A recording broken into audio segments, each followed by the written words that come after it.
Welcome to the first episode of The Right Mindset. I'm Mike Cernovich, DangerPlay.com, Gorilla Mindset. This is the first episode. We're still getting the technical stuff set up. We got a green screen, we got fancy stuff. We're going to have call in. So we'll talk about the news of the day. I'm going to be reading the live chat too. So it's experimental, guys and girls. Experimental guys and girls. Yep, I see me live. All right. Looking pretty good. The hair's looking good. This thing here, my collar here isn't cooperating. I don't quite like it. But otherwise, we're good to go. All right, so let's talk about the big stories of the day. You ever hear the Mandela effect? This is going to seem random, but it's an interesting phenomenon. Kellyanne Conway was accused of referencing a massacre, the Bowling Green massacre, which never occurred. And I thought it was hilarious how the media thought that we really got her now because she misremembered an event. This well-known phenomenon is called the Mandela effect. I encourage you to Google it. A lot of us, 20% of us, 30% of us remember things that we're sure of, but we have a little detail wrong. And the reason it's called the Mandela effect is because there's a large number of people who believe that Nelson Mandela died in the 1980s, even though he died in 2013 or something like that. But they have this memory.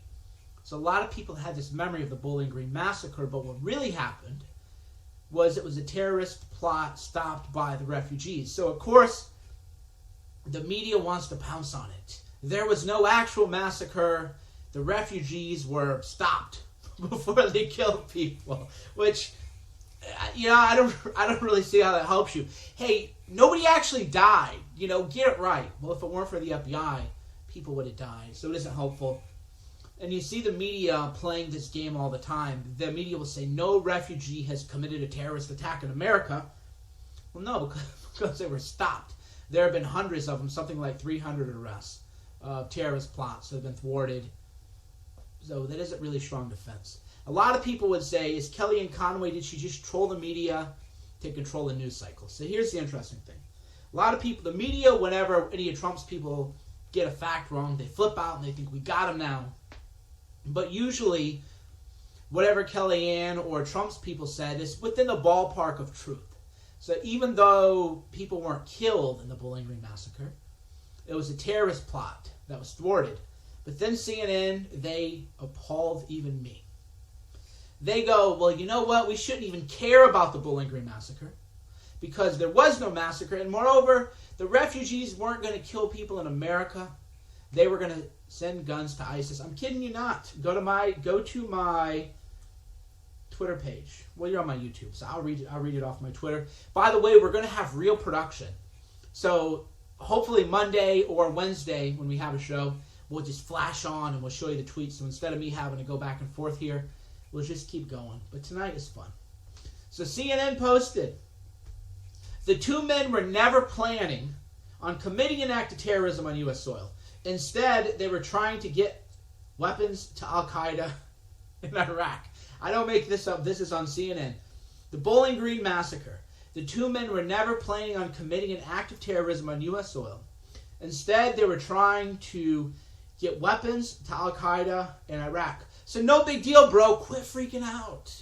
Quit freaking out about this refugee stuff because they were only going to put guns in Al-Qaeda's hands on Iraq and kill American troops and American civilian contractors.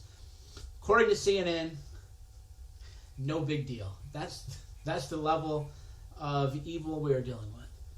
Other news, been a lot of violent stuff. Gavin McInnes' show was shut down in New York, which here's my advice to Milo and my advice to any controversial right-wing thinker, but Milo especially. New York is Trump's hometown. So if you can get a speaking engagement in New York like Gavin did or like Milo could do, in theory I could do it, but I don't want to fly to New York, guys. But people always say, Mike, you want to come do a speaking thing for me? I'm like, man, I like to be home, man. I'm a homebody. But New York, I would do a talk in New York because that's Trump's hometown. So when the left-wing people riot in New York, that is going to get Trump's attention in ways that it wouldn't otherwise. So in terms of venue selection, we need Gavin McInnes to do another show in New York, get another good riot going. and then Trump is going to have to send in the feds. All right, so let's look at some comments. What do we got here in the comments? Well, we got a lot of comments. I can't even read them all. What do we got? By the way, we have a call-in number. Do you guys want to call? You guys want to call in and talk? All right, here's the number. 866-438-1487. Now, when you call, you got to wait your turn, because I have to mute everybody right now. Whoa. Okay, so I'm calling in right now. Just FYI. You are the first participant on the call. Please hold while we wait for the others to join. So it's kind of ratchet. I basically give you a conference call number of a conference call service I have, and then I mute everybody, and then I call on people kind of as we go along. Hey man, like I said, we're getting our tech set up. What are you gonna do? All right, so the call-in number is 866-438-1487. Call in with your questions here, and I'll go ahead and post it to the chat in YouTube. So I like to hear from you guys. Hold on. I'm talking to you guys right now. YouTube, I want to call in. All right. I think we got it now. All right, so we got some calls. We got some calls coming in already. Here we go. How you doing, sir? Hello? Hey, how are you? Great, Mike. Thanks for taking the call. Brad calling from Washington State. Yeah, quick question. My understanding is today there were two rulings, one by a Boston federal judge turning down a stay of Trump's immigration ban, and then one in Seattle issuing a temporary restraining order. What happens next with these two conflicting rulings by two different judges? They will have to go work their way through the circuit. So there's federal court opinion is a trial court level. It's the lower level of court opinion, federal district court, rather. And then those rulings are going to be appealed, and then they're going to go to the Court of Appeals, the Federal Court of Appeals, and then ultimately they'll go to the Supreme Court. So the United States Supreme Court is going to have to decide the issue. Based on my knowledge of constitutional law, which is extensive, Trump is going to win. His order was lawful. The president has massive amounts of discretion in terms of who can be allowed in the country. It's a special power of the president. So the rulings were bogus, but when you have hundreds of different federal judges, you're going to get, just by random happenstance, bad decisions. And that happens, but no big deal. Yes. Well, it'll be interesting to see how it plays out. I'll get off the phone and let you talk to somebody else, but looking forward to many shows in the future. And thank you. First episode. You're the first caller of the first episode. You know what they say? Great, I'll never forget. You always remember the first. Yeah, so I forgot. Yeah, there was that ruling on the immigration stuff. A lot going on. It's busy news cycle. Bayport, New York. How you doing? Hey, Mike. How you doing? It's great to see you on YouTube tonight and calling in. I just wanted to ask you what you thought about the protest at NYU, what they did to Gavin the other night. Yeah, man. So I'm of two minds. You know, as a human being, as a citizen of America, I don't like it whenever somebody is silenced and censored through violence. Gavin was maced. He was assaulted. It was bad news. So, of course, that's bad. But in terms of the messaging and in terms of winning the elections in 2018, the congressional midterm elections, what they are doing, they are ensuring that Trump is going to win and that everybody in Congress who is pro-Trump is going to win in 2018. So on the one hand, it's wrong. I hate all the violence. But on the other hand, they did that in Trump's hometown. And now, between the Milo riot and the riots in Trump's hometown, the feds are involved now. So I expect to see federal investigations, and I expect to see Antifa people go to prison, which is fantastic. Great. Thanks for taking my call, Mike. My pleasure. Thank you. Hamilton, Ohio. How you doing? All right, Mike, it's Rob here. Hey, how you doing, Rob? All right, I had a question about names. Like, I'm of the emotional mind that the term alt-right, it just sounds aggressive and sort of edgy, and that might give the MSM an edge in, branding us all, or all alt-right people, as Nazi saluters or murderers. Yeah, alt-right was a cool name. Alt-right, edgy. Alt-right was a great brand before the whole Salutgate thing happened. So alt-right was cool in terms of if you're doing branding and marketing, alt-right was a cool brand. But when you have people go into alt-right events throwing Nazi salutes, you have destroyed the brand. So I am not alt-right. Even Ramsey Paul. Even Ramsey Paul did a video saying, nope, don't call me alt-right either. So you can't have that Hollywood. It's called Hollywood Nazism because these guys are not actually Nazis. We know that. But if you give those kind of images to the media and you give those kind of images to the other side, you're committing suicide for your brand, for your image, for your movement. So I don't want anything to do with any of that. Right.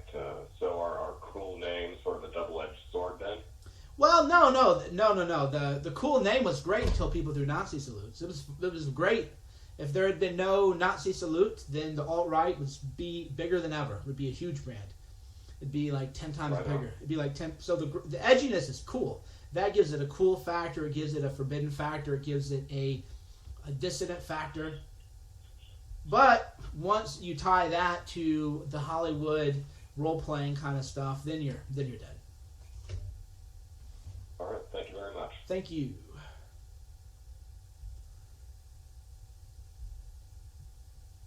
San Marcos, Texas. How you doing? Hey, Mike. How you doing?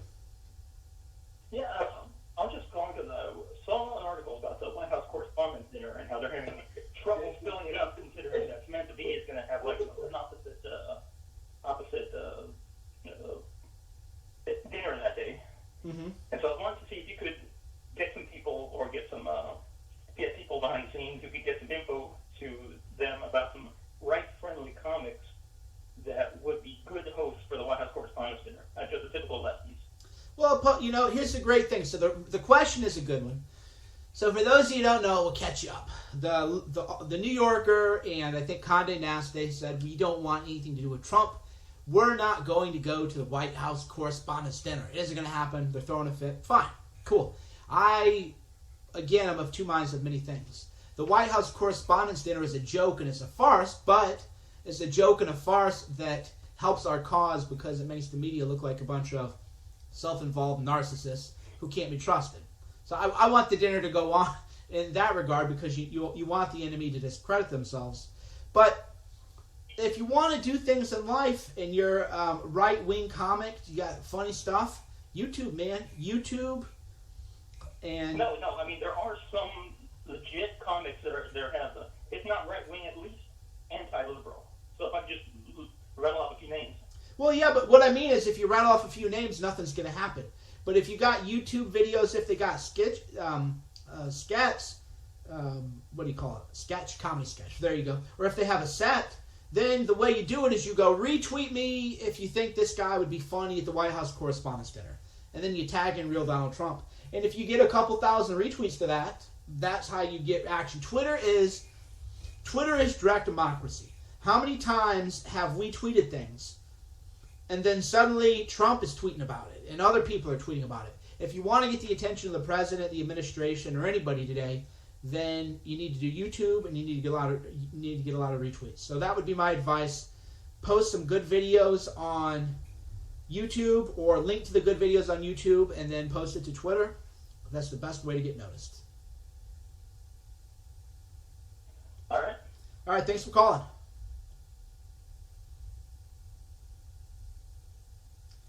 Connecticut, how are you? Hey, Mike, how's it going? Doing well, man. Doing well. Hey, thanks a lot for what you do. Following you since the convention, really killing it. I got a couple questions. Obviously, everyone's talking about the riots. I've been watching like Fox Day and Fun. Is there any way to avoid it getting really, really nasty? And if not, like, what do you think Trump's going to do to help us?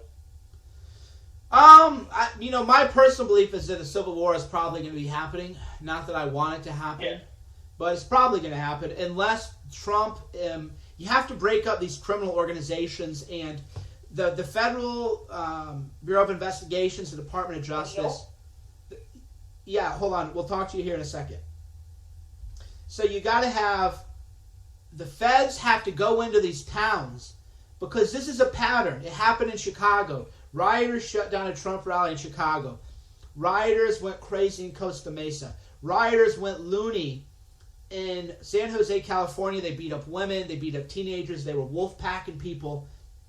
So if we want to avoid the Civil War, the feds have to go in and say, in Berkeley, they have to go in and say, look, if your police department allows violence against people that they disagree with, then we're going to charge them with civil rights violations. That's what they have to do, because you can't have a civil war if the law is functioning properly. But if people can't rely on the police to protect them, then they're going to have to start protecting themselves, and then that's how you form paramilitary groups. That can be a big problem. So we can avoid a civil war, but the feds have to go into these towns and say, look, if there's a Milo talk, a Gavin talk, a Cerno talk, a Trump talk, you better protect the people who attend it, or we're gonna go after the city. That's what the feds have to say. They also have to cut off federal funds to Berkeley. Right. And I'm just wondering if colleges are the only place where we should, do this. Like, you can just do this in any crazy extra liberal city, and those people will show up. So are we just going to, alert the admin and just keep having these events again and again and again until eventually they can't ignore it? Or, I guess we're kind of building it up with everyone knowing about it with, the whole, Milo and Gavin on Tucker and shit. But, I'm just getting nervous. I really want them to do something sooner rather than later because it's getting fucking bad, Well, I agree, and I have heard that the feds are investigating the city of Berkeley and their handling of the riots, because the best available information is that the mayor of Berkeley told the police department to stand down and to let Milo people to be hurt, to let Trump people be hurt. So this political terrorism coming from the mayor, they're saying, we can't control these mobs. Sure, they could have.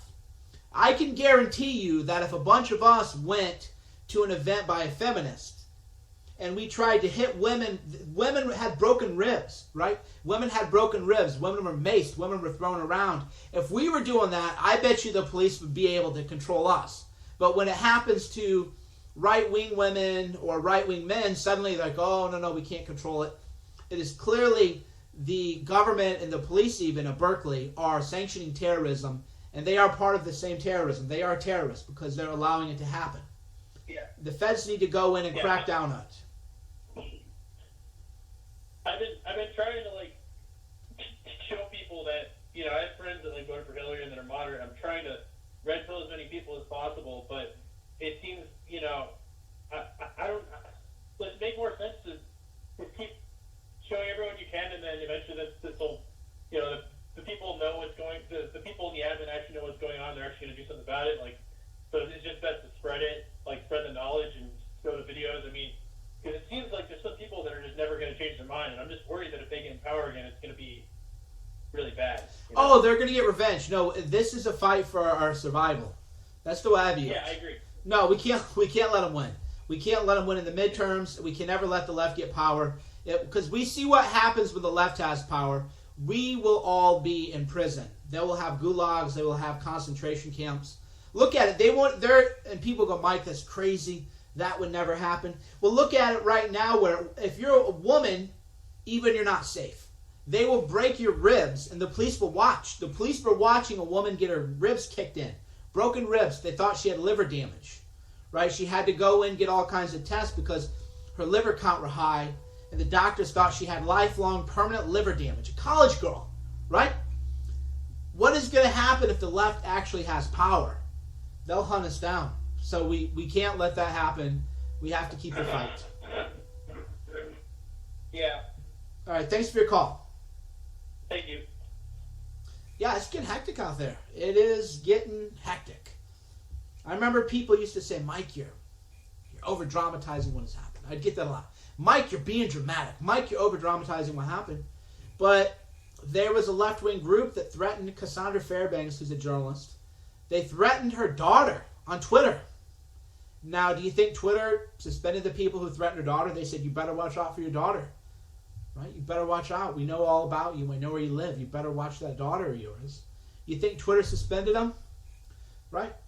So, anybody who thinks that I'm being dramatic isn't paying attention, because they will hunt us down if they can. You know, I'm not a pessimist. I'm a realist. Hollywood, Florida, how you doing? Hello? Hey, how are you? Hey, perfect piggyback, actually. Yes. So, with the riot that's going on and with everything, how can we keep our energy going? You know, a lot of us really showed out for Trump, and the election happened, and just 2 months later, and a lot of us on our side have kids, have families, and really it's hard to keep fighting back, but we need to. You know, the left has a ton of energy, and that's why they've been winning. How do we keep our energy and our mindset going? Yeah, you got to keep your momentum, man, and you have to realize the stakes. If you ever feel a little bit tired, just read about the Civil War. Read about how many people died in the Civil War. If we don't fight, then people we know and love will die. They will be murdered. They will be executed. Read about the gulags in Russia, in the Soviet Union, right? Read Alexander Solzhenitsyn. Study the history, and then you realize that we have no choice but to fight. So, in my regard, it's sort of like, where does my energy come from?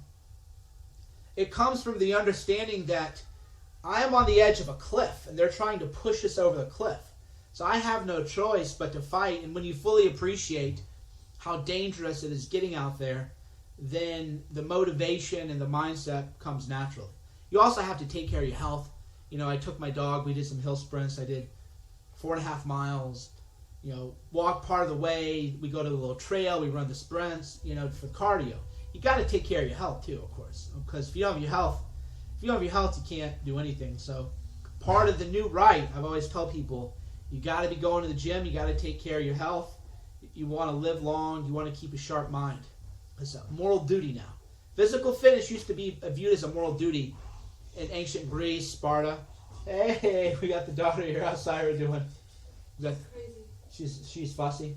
We got a fussy little daughter. All right, so thanks for calling. Yeah, thanks for answering my question. Little Syra's home. Little Syra's being fussy today.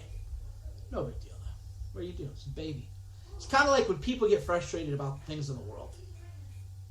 You got to remember Aristotle. It is the essential nature of the world. It is political violence is the natural order of things.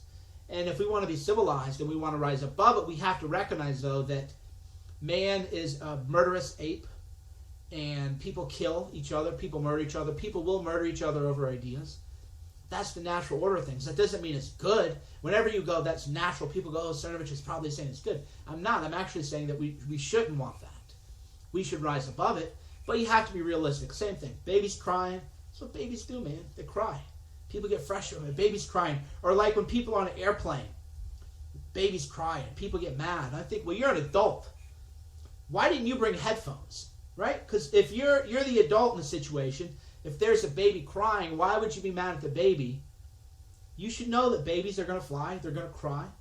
Pack some headphones. They'll give you a... Exactly. Baby. See, Shauna, with the mindset tip. Babies can't control their emotions, but you can. Or, you know, with training, you can. Syracuse, New York. How you doing? New York, Syracuse. Oh, you're talking to me? I'm talking to you. Oh. You talking to me? Well, so I was just making sure. Thanks for taking my call. Love you. Saw you first with Stephen Molyneux, and I think you do a wonderful job. I work in psychological field. I don't want to get into particulars. And I've been trying to crack the echo chamber, like trying to figure out how social justice warriors talk. And since you deal with them so much, I want your opinion on a theory I have. Now, if I express an opinion, it's true because I feel that way. But if I then say, you are an idiot, that's an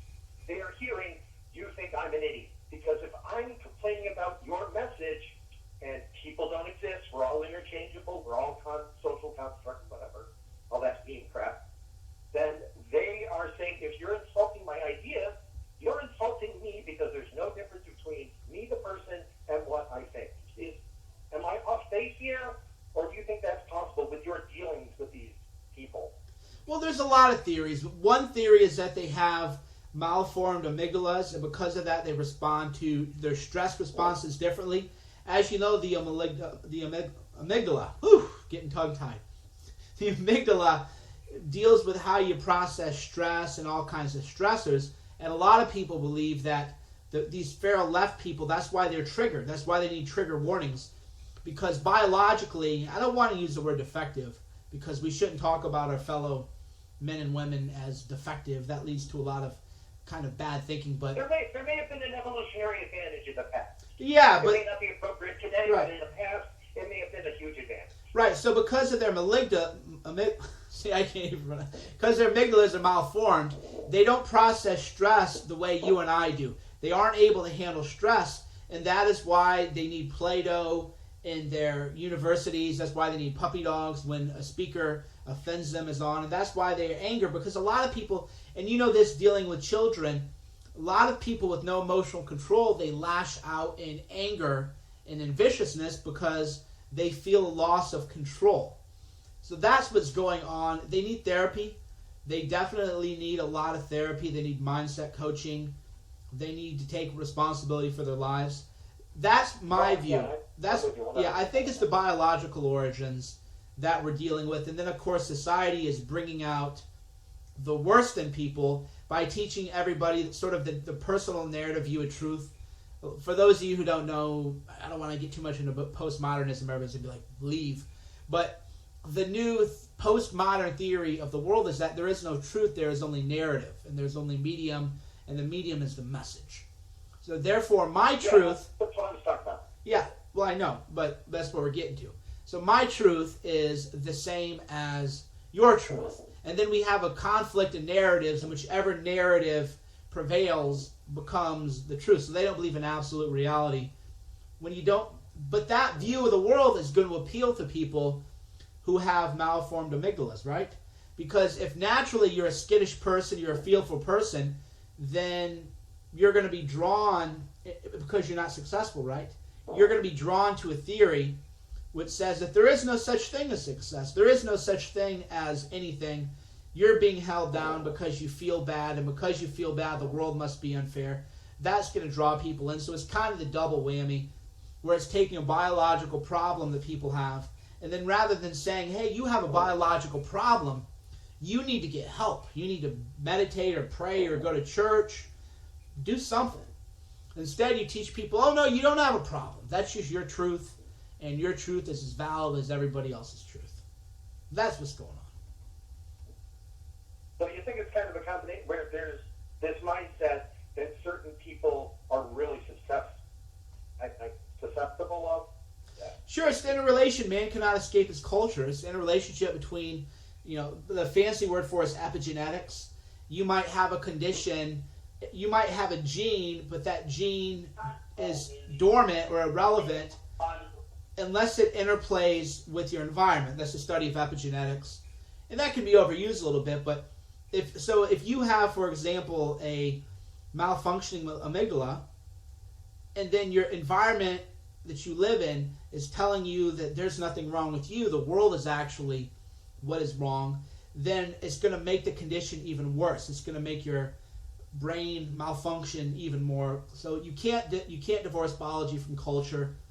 They're always interplaying. I mean, the greatest example is that you didn't have fat people 100 years ago.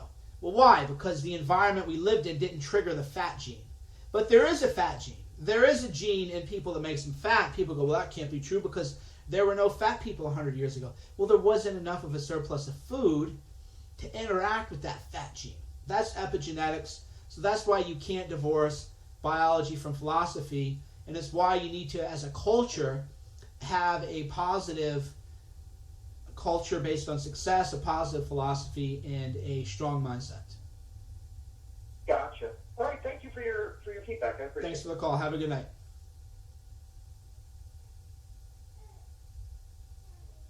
Westchester, New York. Is that you? Hey, Mike, how you doing, man? Mike, honor to talk to you. Thank you for everything that you've done over the last couple years to put us in this position. So, first of all, thanks for that. Two really quick things, man. You have such incredible influence and such incredible power through what you've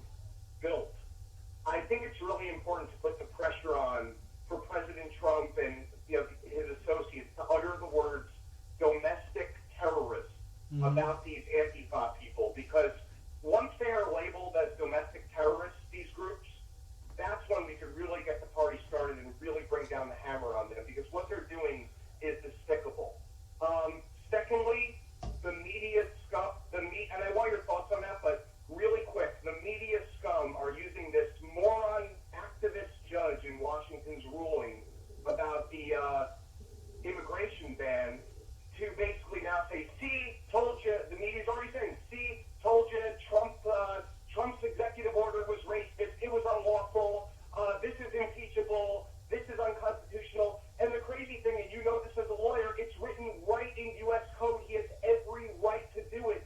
So that judge went crazy. But I really want your thoughts at the end of the day on getting them to utter the words domestic terrorism at these people.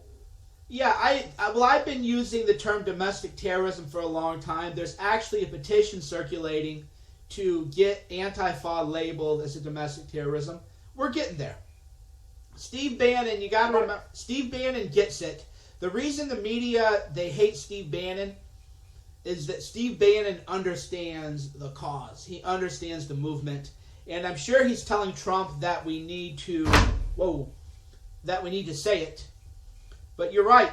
We're working that angle. We definitely want them to be known as domestic terrorists. As far as this activist judge in Seattle, the people know that, right? The people are used to it. The media narrative was going to be negative either way. I don't view this ruling as hurting Trump at all. I think it'll probably help him because then more people will realize how important the Supreme Court is, and they'll fight harder to ensure that his nominee gets appointed to the Supreme Court. So I think on balance it's a net win for the cause, for us. Well, Mike, thank you for everything you do, man. I've tweeted at you so many times. I can never get you to respond, and I understand why, how much action you must get on that. But you are the best, and literally, you are one of those people that made it cool for young people to get involved with the Trump movement, and I am forever grateful to you for that, man. And thank you. Thank you, yeah. And I always tell people, never, if I've done a video actually in my Twitter notifications, and I'll show people, or even at like dinner, I'll take my phone out to like with friends as like a kind of like a parlor trick, and I go, okay, here's my notifications, I'm clearing them. And then I go, I'm going to put my phone down, and then in 1 minute we'll flip it over. And people are like, oh yeah, what can happen in 1 minute? And then 1 minute I pick it up, and it's like pages. So yeah, never take it personally. I don't snub people. It's just an issue of, it's like a lottery. You know, if I get 5,000 people message me every day, then it's a 1 in 5,000 chance on that day that I'm actually going to, get to anybody. But it's never personal. I always love to hear from you guys. And I know it's not personal. I'm going to let someone else get on, but Thank you. Mike, what you have done is epic. It is incredible, and literally, we owe you a debt of gratitude because with your 200,000 followers, you swayed the election. Thank you, there. Power to the people. So that's good. Good to hear. Always good to hear I'm making a difference. Always good to hear I'm making a difference. It's a lot of work. This is a lot of work. Looks easy, but it's not easy. It's a lot of drama. A friend of mine actually got into the game a little bit. And he's like, Mike, dude. It was funny. He got his kind of baptism by fire. He got the first time the media lies about you, and then he had the trolls going after him, and he had the haters. And I go, yeah, man, welcome. Yeah, he just got a taste of it. And he goes how do you handle it? And I go, because you got to remember, life is duality. If people love you, people are going to hate you. So instead of worrying about the people that hate you, every time somebody hates me, I think, there are 10 people who really like me. So this is amazing. I want more people to hate me. Because every time a person hates me, I just multiply it in my own head. That many more people like me. So that's how you got to be in life. New York, New York, how you doing? Hey, Mike, can you hear me? We can. Hey, I don't know if you recognize my voice, but I met you 3 times at your meetups last year in New York. I comment on Danger and Play as Libertas. You probably... Yeah. You wrote a Trump book, right? Can you repeat that? Yeah, you did. You wrote a Trump book, didn't you? Yeah, I did. Stumped. Thanks for plugging it out. I remember. Come on, I remember the people. I don't remember your name, but I remember the conversations. Jordan's the name. Thanks, Mike, for all that you do. It's been a really wonderful 18 months, hasn't it? I guess the big question I want to ask is, we won a great victory, but one of the reasons why that I thought that Trump would win would be good was because I thought it would seriously dent and demoralize these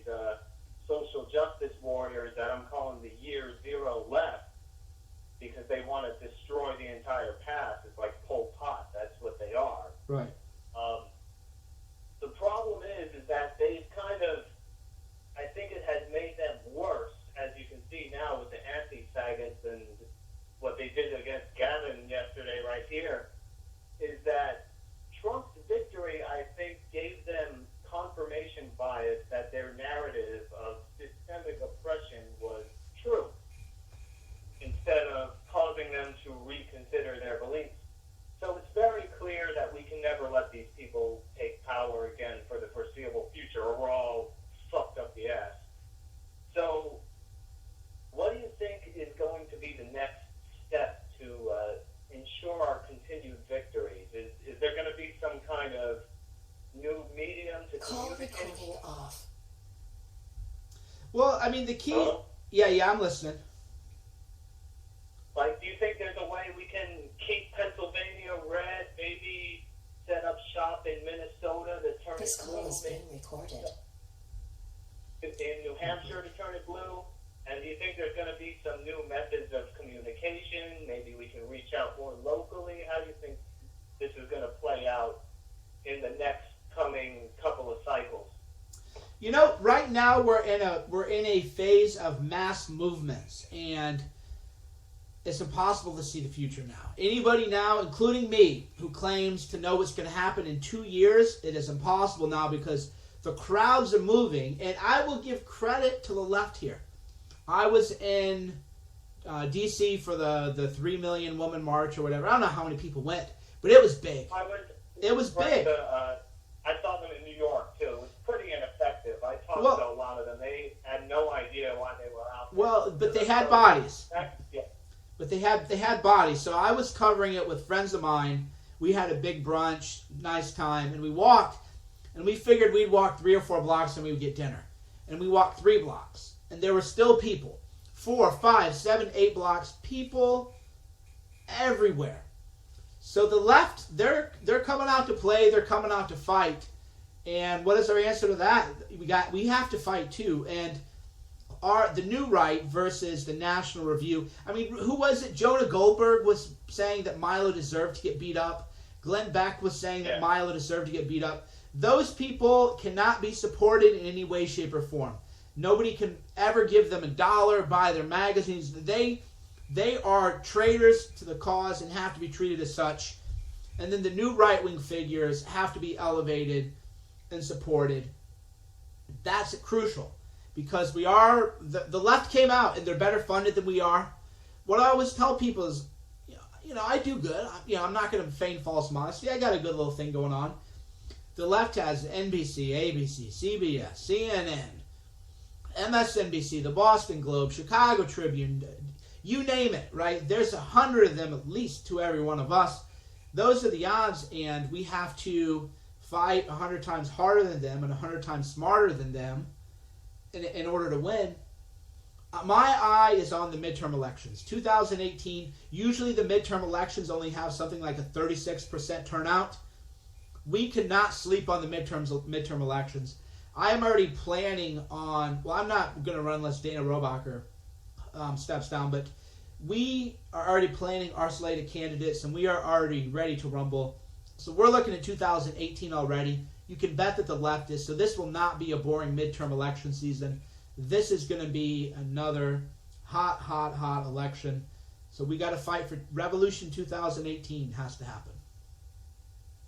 Do you think that there's more that, like, I would love to be able to do it in my district, but it's never going to happen where I live? Do you think there's more that people that live in, like, real blue districts like I do, that we can kind of give outside support to those districts that are teetering or for a primary challenge against a cup? What do you think about that? Yeah, we're going to run. That's the thing. Jeff Flake, I'm not sure if he's running, but people like Jeff Flake and people who oppose Trump, we're going to run our contenders against them. And we're also going to run, there's something like 30 Democrat seats that are up for grabs that are vulnerable. So if we could take over even 5 or 10 of those 30, and by we I mean us, not the GOP elite, but the real new right-wing people that matter, that would be massive. So that's what we're looking to do. In terms of, whether you win or lose, hey man, we need people running to just push our narratives. It doesn't matter. It doesn't matter if you win, if you know that you're going to lose in a district. Like if it's a very liberal, very blue district, it doesn't matter. We got to keep pushing our message out, keep pushing our narratives hard. That's key. And people got it. Basically, the MAGA 3X mindset has to continue forever, right? Share 3 articles on social media every day. Share the Stefan Molyneux video. Share the articles, right? Share the Gavin McKinnon stuff. When the left is out of line, share the articles. Keep fighting hard every day up to 2018. But even then, it's not over. Because if the left wins, they're going to get their revenge. So just buckle in and prepare for electoral war. All right. right, thank you. Doing what you do, man. What was your book title again? He wrote a book on Trump. Trump, how Trump's lying. Thanks for There you posting go. it on. I appreciate that. My pleasure. Have a good night. Good kid. He's been to the Gorilla Mindset seminars. There's always a difference. It's always weird to have these weird... Well, it's not weird. But there are people who only know me from Twitter. They only know the media stuff. And then there are people, they only know the mindset stuff. And there are people, they only know the danger and play stuff. And then there's some people who know everything. So he's one of the people who knows everything. Knows the whole Cernovich mindset program. How you doing, Houston? You're live from Houston, Texas. Hello. Hi. Hi, this is Penny from Texas. Soros is a major player with Trump, and what can we do to put him in his place, defeat him? What does President Trump need to do to put him down? I mean, this is ridiculous. We know that all the riots everywhere, from when he was running for president to the inauguration to it's him. Who's him? How can we defeat Soros? Oh, how could... Yeah, great question. Great question. Thank you, Penny from Texas. Yeah, so, we all know who's funding this stuff. We all know it's Soros. And how do you fight Soros, man? Especially because Soros' son is a PhD at Berkeley, which coincidentally was the rioting at Milo. The worst riots, coincidentally, happened at the university where George Soros' son is a political organizer, right? Makes you think. How can we take... we got to be careful. I can't say take out because people go, oh my God, he's threatening people. We definitely have to get him in prison. And how do we do it? Hopefully a foreign government does it. There had been talk that Russia wanted to arrest Soros. I think we should help make that happen. That's me personally. But we'll see. A big step would be to get these left-wing groups declared a domestic terrorist organization. That'd be a good way to shut it down, because if we get them declared as a terrorist organization, then the FBI can go after the people who fund terrorism. In theory, you could freeze all of George Soros' accounts, because now he's funding terrorism. That's another way to go after him legally that I would like to see done. Me too. He is so evil. It's sickening to turn anything on and see the rhetoric and chaos that he has caused, and he's gotten away with it. Yeah, well, and not much longer, we so hope. frustrating. Yeah, not much longer, we hope, but yeah, we do need to push the meme to arrest Soros, I agree. Thanks for your call, Penny. Thank you. Santa Ana, California, how you doing? What's up, Mike? It's Nestor. Hey, what's up, dude? Not much, buddy. Hey, so I got two things I want to talk to you about. The first one is, I think it's kind of funny. Somebody hacked the Antifa.org website. Right, put Hitler on it. That was amusing. It was hilarious. And the second thing is, do you think we should start creating counter Antifa groups? Do you think that's a good thing or a bad thing, or is it going to be natural if the cops don't step in? And do you think it's something that will escalate things if, people show up countering Antifa? Yeah, so the question is, do we need to form our own sort of protection squads, maybe the red hats, everybody wears a Trump hat or something like that? With the suit. Yeah, with the suit. Is it good or bad is maybe impossible to say, but it is necessary. We are definitely... we saw it with the Proud Boys. There were 12 of Gavin. So Gavin has this club, like a new fraternal order, kind of like the Elks Club or the Knights of Columbus, and they're called the Proud Boys. So he gave a talk, and he had a bunch of the Proud Boys show up. Something like 12 turned up, which, hey, usually, nobody's got anybody with them, so that's pretty cool. we're going to see more of that. We definitely need to see more of that. But on branding, we'll be smarter than that. No, well, I don't mean smarter than Gavin. But on branding, we need to do canned food drives. We need if we're gonna go that route, and I think we will go that route. We're gonna need to make sure that we're very, very visible in the community, doing canned food drives, helping people out, being very professional, letting people know that we're the good guys, and it's other people on the far left who are the bad guys. But they're gonna happen. They're inevitable. That's the thing, is whether I think it's good or bad is immaterial because it's necessary. And in life, when something is necessary, then a solution always arises. They are inevitable. So in Berkeley, the guys that were actually getting beat up and the guys that were, on the ground were actual Proud Boys. Gavin was actually talking about, a lot of the Proud Boys called into his show and they were saying, hey, it was us that got beat up. So there was a couple of them, maybe like 12, thank you, that got beat up. There were Proud Boys, and I think you're on the right track. Guys that are wearing suits, going out in the community, making sure that they, like the media knows that we're the good guys by looking presentable and doing good things in the community. Yeah, we definitely need more of that. So yeah, we need more, no question about it. Awesome. And it's definitely going to happen. Whether that's going to lead to a civil war, I don't know. But at some point, when people are, the way I look at it is when people are. You can't even walk down the street if you're a woman. Forget about the whole punching a Nazi or punching me. I'm a 210-pound guy. If I get punched, oh well. I'm not going to say I'm asking for it. Whatever. You can at least kind of see the logic. Hey, we're going to punch this guy. He's a big guy.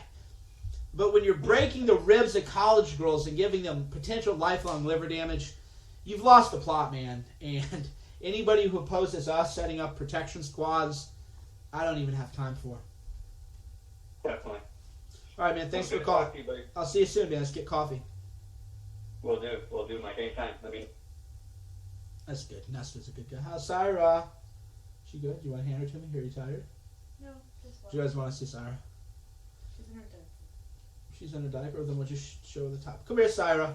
We'll show you Syra real quick. The show's winding down anyway. I think we're. Hey. We'll see. Wait, hold on. Okay, she's gonna put her. The people want to see Syra. We'll show Syra. All right, what else? Who we got? We got good diversity. Good geographic diversity. We've had New York, Texas, Cali. We got Michigan now. Traverse City, Michigan. How you doing? We can end it with Syra. Traverse City, Michigan. How you doing? Okay, can't hear you, my friend. Maybe next time. Hey, what's up? Oh, hey, how you doing? This is Travis City. Yep. Hey, so you mentioned earlier about, one of the people recognizing the fact that this is like a crash course for mass political violence. Right. Civil war is at the brink because the left is not going to, they're not going to compromise. It's shown that. And the far left is very willing to make this violent. So if we're looking for a peaceful solution whatsoever, do you see any other options except for Cal exit as of right now as a way to kind of just open up the floodgates and allow the left to peacefully separate from the right? Yeah, so there's a movement in California called Cal Exit, which is, well, it is what it sounds like. California wants to secede from the Union, much as the South tried to do during the Civil War. My personal belief is that California, and I live in California, so I'll have to leave. California, the people of California have the right to secede. So I'm a big proponent of Cal Exit. It might be the only real way to avoid civil war. Let California become some country. Another way is to have peace, we have to have law and order. So here's the thing that happens right now. This is why fascism could potentially be on the rise. It has nothing to do with Trump. But here's the problem, right? Here's the problem. The problem is that we can't rely on the police to do their jobs, even if you're a woman. It's one thing to say, man up, be a tough guy. Man up and be a tough guy. And that's fine. But women are being beat up now. College girls. I mean, come on. What's going on here? And they can't rely on the police. The police are just going to watch. So that vacuum is going to be filled by a right-wing kind of protection organization, a paramilitary squad. And that's that, So that's another way. So Cal exit is one way to have peace. Another way is the police just got to do their jobs, arrest people who violate the law, and that'll at least buy us some time. Who knows, though? But that's my thing, is if police do their jobs, then we'll have more peace. We'll have protests. I had no problem with the Women's March. I had no problem with marches, protests. But once you start beating people up and macing people, then you're pushing into fascism territory. Yeah, like you said, it could buy us time with that. But in the case we have right now, where the people who are funding this stuff are very willing to pay for legal fees if people get arrested, and have made that publicly clear. I don't think it's gonna be that much of a deterrent for the very far left who is wanting to see this come to a head. Prison has a way. Here she is. Come on here, Sarah. Prison has a way of getting people. Prison has a way of waking people up. No. You get a guy. If people start looking at 5-10 years in prison for what they're doing, then you'll actually see real change. Hey, Sarah, how you doing, babe? She's crazy. All right, thanks for calling in. Thank you. All right, so we're about to wrap this up. We'll take a couple more calls. We have Indiana, Attica, Indiana. How you doing, Indiana? Hey, Mike. Thanks for taking my call, man. My pleasure. Been following you on Twitter for a little while now, and my brain's kind of jumping all over the place here. This is a good dialogue you got going tonight. So I'm going to break it down into two questions. The first one, I know you were listening in on the podcast the other night with Rogan, Jones, and Alex Jones. Bravo, Yep. And Alex Jones made a good point, and I wanted to get your thoughts on this because I know it could pick your brain. I don't know much about it, but he was kind of hinting that the major media outlets are sort of on their way out, and what he was saying was that CNN, MSNBC, Fox News, talking about viewership compared to like internet media sites such as like InfoWars, Breitbart, Young Turks, Rebel Media, whatever it is, basically saying that these media outlets are getting way more hits. And I guess I wanted to see what you thought, if there's grounds to that, if the like CNN, that cable television sort of thing, sort of is draconian, and if kind of what the future lies in for them. Well, sure. A good hint to that is that there is a movement by the media to regulate social media, right? So if we weren't having power, social media is now real media. E-fame is now real fame. I'll give you a story. It sounds like I'm bragging, but I'm not really trying to brag. It's just the truth. When I went to the RNC, I saw Chris Hayes. Do you know who Chris Hayes is? Chris L. Hayes? I'm not familiar with him, no. Okay. Well, he's got a show on MSNBC. He's a well-known kind of like liberal guy. And he's at the RNC, and there's this place called Media Alley, and the storefronts all get rented out by media outlets. All these media outlets, you name it, CNN, Fox News, they all rent out. They all rent out a storefront, and then they set up an alley, Media Alley. And I walk down there, and people are like, Mike, Cernovich, man, how you doing, dude? And the mainstream media people, nobody even recognized them. So in that regard... So in other words, you're walking around on the streets, people recognize you. Exactly. But it's sort of the people that are supposed to be the bigwigs that... Exactly. What? They don't even know what's actually going on. Right. On a day-by-day basis because, like you said, what's going on social media, that's what people are pulling up on their smartphones. They have instant access to that information. That's where all millennials, everyone in general nowadays, if you want information, that's what they do. They pull out their smartphone, they go to Twitter, they go to Facebook, and that's where they get their information.